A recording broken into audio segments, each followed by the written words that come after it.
And my interest was reproduction, how artificial reproduction and natural reproduction are coming closer and closer, and when does artificial become natural and when is the natural artificial, and what kind of world are we creating with that type of reproduction, and which way are we going to go? We're going to go to the artificial side or to the natural? Where are we going here?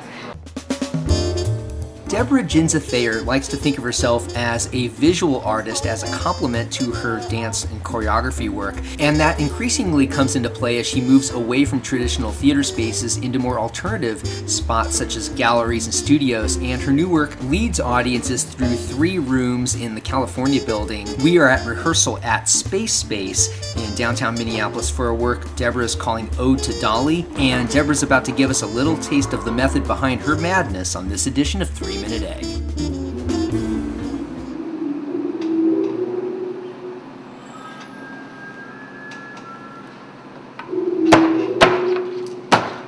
I think when you're in the dance field, it's just assumed that your work is going to go in a black box or in a theater or some sort of frame. And I, like all my colleagues, went into that framework.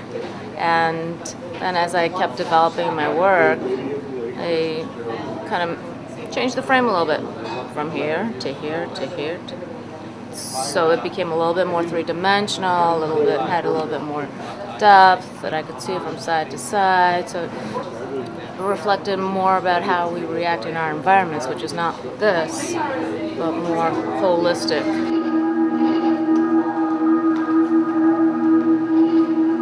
It's a 3,000 square foot gallery, and the audience moves from place to place to place, or my intention is to move them with the pieces.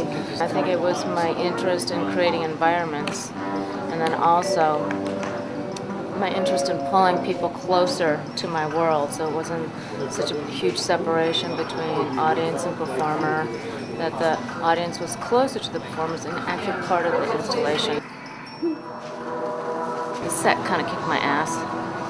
At first, I just couldn't figure it out because it stretches and it morphs and it changes, which gives me more tools. But usually my sets are sets and they don't mutate. The dancers mutate around them. But now the sets are changing, and sometimes the elastics would hang and they would look like bad dirty diapers or something, just like hanging there, and I'd be like, oh god, what am I going to do about this? Because when you stretch them, they create lines, but when they're flaccid, they're just like, I like to say, through the process of dialoguing with my pieces. I talk to it, it talks back to me, and then we come to a consensus, and then we create something. But so I never know where I'm going, but somehow I get somewhere.